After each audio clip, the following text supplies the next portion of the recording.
Welcome, Illumiteers and fans of the happiest card game on earth. What did I miss?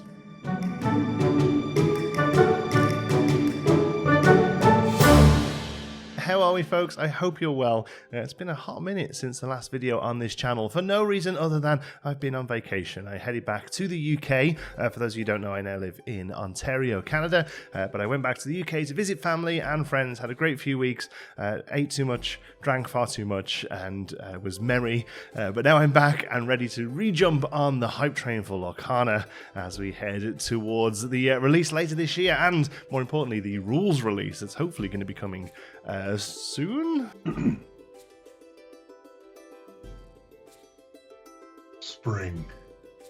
So this video is mostly just a roundup of all the stuff that we haven't covered on the channel over the last few weeks, for a couple of reasons. One, just as a way to sort of document it for myself personally. I want to be able to look back on this channel and see how stuff was announced initially, but also there are going to be a few people out there that only use this channel as their way of getting news. That's wrong, by the way. You shouldn't be doing that. There are some incredible other ways to find out news for the game. I'm going to be linking some of those in the description. Not only other awesome content creators here on YouTube, there's also incredible Discords and websites. There's going to be a big list down below of stuff you should be looking at and stuff I've been looking at while I've been away in the UK. So if you're really up on your Lorcana stuff, there's probably not going to be much new information here, but maybe I'll have some insight on it that other people haven't mentioned. Probably not, but who knows. This is just a big old recap of basically the month of February, everything that we've seen since Aurora, I think, was the last thing we covered here on the channel. Because there is that much, I think there's 6 cards and other little bits and bobs that we found out over the last few weeks. I'm actually going to jump to the computer so I can have it all in the screen in front of me to make sure I don't miss a single ounce of information. But before we move on, let's do the whole YouTube thing. If you do enjoy this video, please go ahead and give it a like. And if you're not already subscribed, make sure you've hit the subscribe button for lots more information. I have no more vacations up until just after the launch of the game, actually. So we're going to be covering everything as it happens here on the channel. We're aiming for 1,000 subscribers before the game launches. We're just over halfway there now, so if you want to help get that number bigger, make sure you've hit subscribe before you go. Okay, onto the cool new stuff. Alright, so first of all we saw Magic Mirror, our first item card, being the third type of card we've seen after character and action, and this one is Magic Mirror from Snow White and the Seven Dwarfs. Obviously great art, beautiful look of the mirror there, and it is a 2-costed amethyst card that says speak. You can exert and pay to draw a card. Do we know if this is any good yet? I don't think we do, honestly. 4 seems expensive to draw a card, but I feel that looking at all of the costs of the cards that we're seeing so far, I think we're going to see more of a guaranteed resource in this game. I don't think it's really tricky to say, because I don't think we're going to see resources within the deck like we do with lands in Magic or energy in Pokemon. I think just with the cost of the cards, I think it's going to be something that we see just get bigger and bigger as the game goes on, similar to sort of Hearthstone or Runeterra. But saying that, 60-card decks do suggest that the resources in them, we just don't know. We just don't know. But here, 4 to draw a card seems a little overcosted, maybe. Who knows? I can only really compare this to Magic, and it does seem expensive for that. The other thing here is it could just be chaff. This could be not a good card, but it's just showing us item cards for the first time. We do see another one that we'll show you a little bit later. Not much else to say about this one, really. It does have the lesser detailed cost in the corner there. We still have no idea what that means either. I'm still leaning towards it being that you can play it with any resource color, or maybe it is the fact that you can play that out of turn sync, so you can play that as an instant, but that doesn't really line up with the other ones. I really don't know. I'd be very interested to find out what that means. After that, we got to see a new action card in Healing Glow. This one confirms quite a bit, to be honest with you. This one's a lot more interesting. First of all, it shows us that we're going to get some Tangled cards in the set, this being obviously awesome art from Tangled there, where Rapunzel is able to heal Finn, who's hurt his hand, by wrapping her hair around his hand, which is great. It's a 1-costed remove up to 2 damage from chosen character. So this, along with the damage counters being shown on the gift set, I think it was, this really does suggest that damage is going to be static. It's going to stick on characters. So we're going to have counters to be able to count that, and it's going to carry on over from turn to turn, unlike Magic, but similar to, I think, how Pokemon works, in that if you do 3 damage to a creature with 6 toughness, then 3 of it will stack there, and then next turn, if you do 3 more to it, then you'll eventually destroy or banish the Glimmer. This here being a very cheap way of removing some of that damage from your characters and keeping them around for a little bit longer. So yeah, that seems like a solid card. It's the second action we've seen after Dragon's Fire. Obviously very different to Dragon's Fire, Dragon's Fire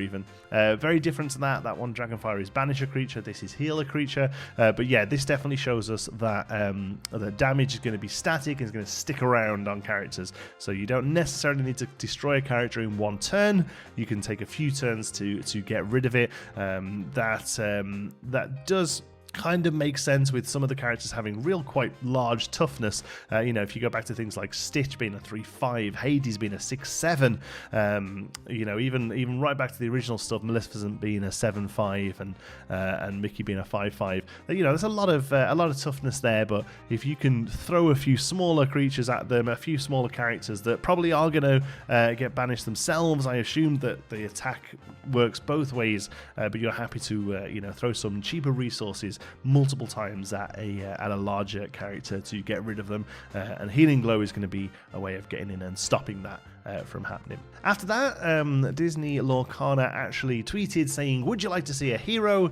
a villain, or an ally card next? People for some reason thought that they actually cared which one we were going to say. It was pretty obvious that they were going to show us all 3, and they did. We got to see a new hero card, a new villain card, and a new ally card. So first of all, the hero card is Aladdin. Prince Ali is a storyborn hero prince, a 2-costed 2/2 with Ward. Seems just like a solid mid-range card, this one, to be honest with you. Ward is we've already seen with Aurora. This is the first card we've seen that gives it to itself. So basically, it can't be the target of opponent's spells. Again, the only one we've seen of that so far, the action is Dragonfire. Although I guess that they could use Healing Glow on it, although I don't know why they would. But yeah, so at the moment we've only seen Dragonfire, but I assume we're going to see a lot more than that. And then also, as we've said before, the targeted abilities such as Elsa's one, where you can exert her to exert an opposing character. We assume that ward will mean that you can't do that to them as well, but they can still be challenged, which is the combat mechanic of the game, we believe. But otherwise, really good. Beautiful art, storyborn there, so pretty much straight out of the movie after he made his first wish.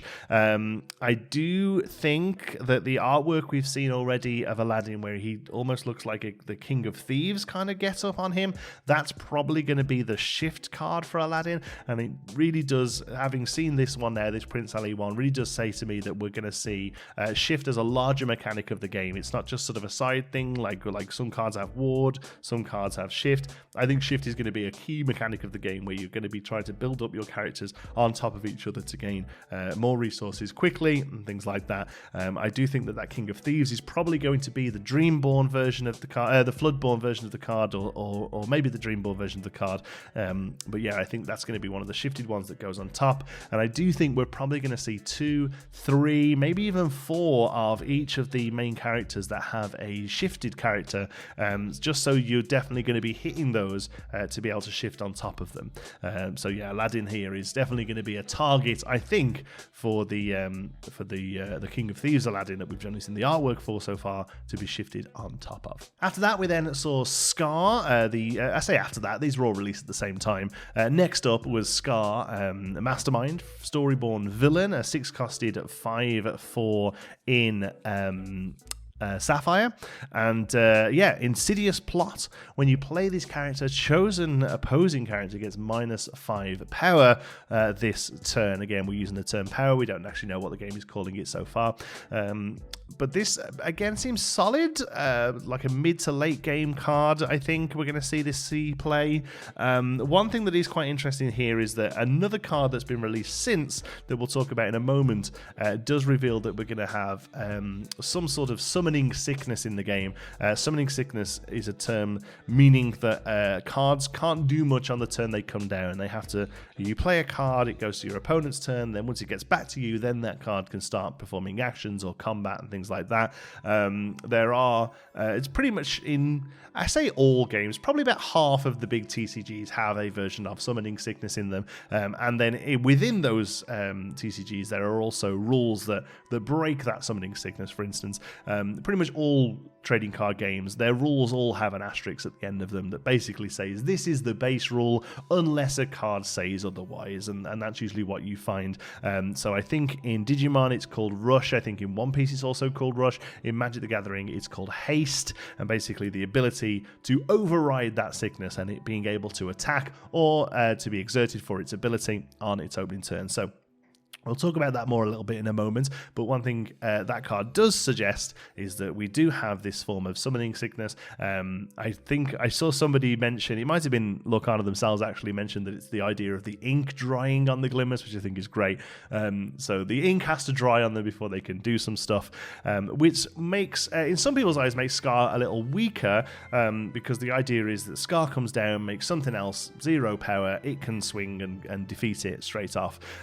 Whereas with the summoning sickness or with ink drying, you will need another character out for who's able to attack, so that when Scar comes down and reduces your opponent's character to 0 power or even just much lower power, depending on what it is. Obviously it does -5, and then your other character that's already out can then swing in and deal damage without taking any back. So Scar is a bit more of a combo piece rather than just a one big goal hitter himself, but I still think it's a pretty solid card. It does seem that challenging is going to be an important part of the game. A lot of the, like Ward for instance, suggests that you can still challenge them, so obviously it's going to be a key thing, challenging creatures back and forth. So anything that makes that a little bit more one-sided for you, like Scar does here, I think is pretty strong. And then to cap off the trio of hero, villain, or ally, we got the Wardrobe Belle's Confidant. First artwork we've seen from Beauty and the Beast,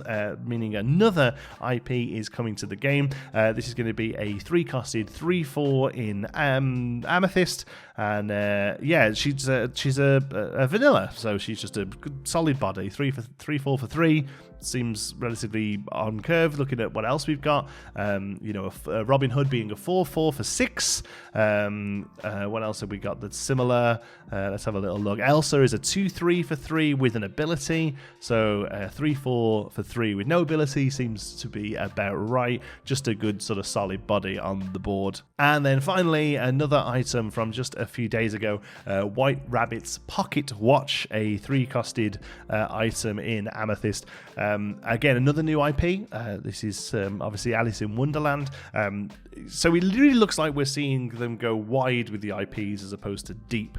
I said a couple of videos ago that when we saw the box product releases, that was going to be all the IPs that we saw, but it looks like not. It looks like they're just going to keep going wider and wider, which means less cards per IP, and obviously we'll be seeing more from each IP as we move down into multiple sets.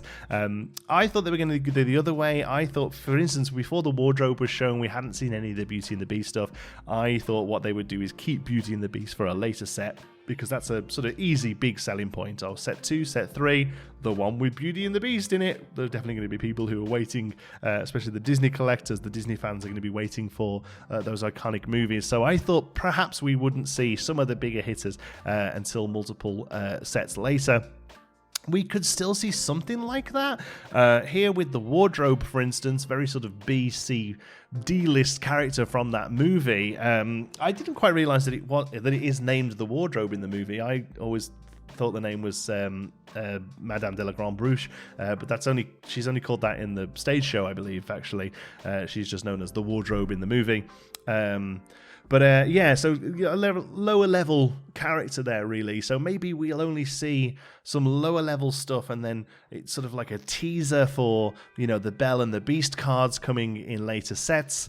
I'd just be really surprised to see a Belle and a Beast card and them not be on a gift set or something like that. So I'd be really interested to see whether we do just get, everything thrown into that first set to really make a big splash, or if they do kind of drip feed it out over the first few. Obviously, we'll be seeing multiples, because that's the thing I'm thinking is we're going to have to see multiples of all of the characters that have shift. We're going to need to see 2 or 3 or 4 stitches, I feel, personally, to be able to make shift this mechanic that you really can hit every time. But who knows? It's all speculation. Anyway, White Rabbit's Pocket Watch, as well as being Alice in Wonderland, it also says, I'm late. You can exert it and pay 1. Chosen character gains rush this turn, meaning they can challenge the turn they are played. This seems like a great card. This, I think, is the best item we've seen so far. I know we've only seen 2, but I still think this is the stronger of the 2. You can play this pretty early on. It can just sit there, and I assume just keep giving you value. It may well be that when you exert a card, it goes away, but I feel not. I feel like this is the sort of thing that's going to stick around, and basically every turn for just 1 resource, you can give something rush. You can get them having coming out and get them swinging quick. This instantly makes Scar that one trick pony again, that sort of 1 card powerhouse again, of being able to come down, give something -5, and then swing out and do some serious damage to one of the other characters. So yeah, I think this is a really good card. Again, we don't know though, like we still have no rules yet. This is all still speculation, but I feel from what we've seen so far, White Rabbit's Pocket Watch seems like a pretty good card. It seems 3 is quite a lot. You would expect this to come down cheaper in other games, but again, all of these cards seem a little overcosted compared to other games, which again makes me think that our resource is going to be a little bit more guaranteed than it is in games where the resource is found in the deck. But again, could be super wrong. Shouldn't be long now, hopefully, to go before we know how wrong we were. Few other little bits then, other than just card reveals. Somebody at a French convention shared images of a little pamphlet that they were given out. So it is all in French. It has been translated, and for the most part, it's just confirming a lot of stuff we already know. The new information is mostly just like the sizes of the products, things like that. Nothing really to garner from those, honestly. It states that local game stores need to have their products pre-ordered by July 1st, but that doesn't really surprise me with the game coming out in August. I imagine we will most likely be looking at ordering a few months before that. The starter decks are going to be coming to stores as SKUs, as display boxes of 12, 4 of each of the 3 starter decks. So what that means probably is you'll find that people doing pre-orders for them, especially smaller game stores, will most likely want you to order all 3. It's tricky when you can't order singles of product, because usually one will end up being a little stronger, or maybe just more popular because of the characters that are found in it. I imagine the Mickey one is probably going to be more popular than others, maybe. And sometimes it can be tricky if the store can only order them as a mixed case. You can often be left with one that's a little weaker. So you might find that with pre-orders, at least, they'll be wanting you to order 1 of each as the pre-order. But again, I can't speak for other stores. That's probably how we're going to do it. But let's be honest, if you're pre-ordering this stuff, you most likely want to grab 1 of everything anyway. Again, a little bit more PR speak on the last page regarding large-scale events. They're going to be meeting at a few of the other big conventions this year.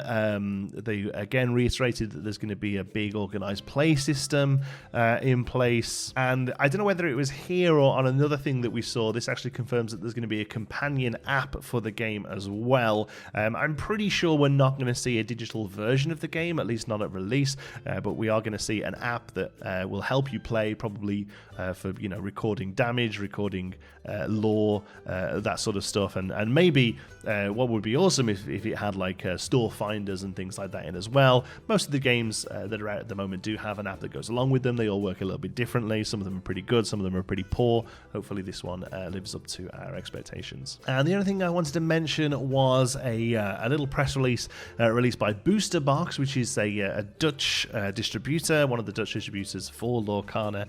They put a thing out saying that set 1 and set 2 is only going to be available to brick and mortar stores in the Netherlands, and set 2 is going to be released on December the 1st, with local game stores getting it 2 weeks earlier on November the 18th. This has not been confirmed by Lorcana themselves, but kind of all lines up. We're getting 4 sets a year, which is a 3-month release cycle, so they're going to want to get a set like 3 months to the day almost, that is, from the original release, and it's going to be set up for a big Christmas release, so there's no reason why this isn't true, but again, it hasn't actually been confirmed yet. What is interesting is that it looks like set 2 will also have this 2 weeks early for LGS stores, which is brilliant. They do use the word pre-release, and a lot of people are saying, oh, that's, we're going to get a pre-release event. I don't necessarily think that necessarily. Pre-release just means that it's coming to the store earlier. Pre-release in the trading card game circuit does have connotations. It's usually an event that people can come and play with the new cards, a sealed event or a draft event or something like that, or maybe even just using the starter decks to play and receive some promos. I very much hope that's going to be the case, but it doesn't necessarily mean that right now. It could just be a word. Again, this has been translated from Dutch. It could just be a word for game stores get it early. I think that's everything. I hope this isn't too long a video. I tried to sort of squeeze it all in because whilst each single card being revealed is great and fun, we're not able to glean again that much from it. I did originally start doing some sort of deeper dives into the cards, but as other people have quite rightly pointed out, until we know the full rules of this game, it's very difficult to really say whether one card is going to be great or awful. Still, love seeing them get revealed. Can't wait to see some more. Won't be too long before we have the rules of the game. Obviously, we're going to be covering that in a big way when it gets here, and then obviously all the rest of the news and reveals until we get to the launch later this year. Exciting stuff. Thank you so much for watching. Again, give this video a like if you've enjoyed it, and if you're not already, don't forget to subscribe for more. I'll see you in the next one. Until then, be good.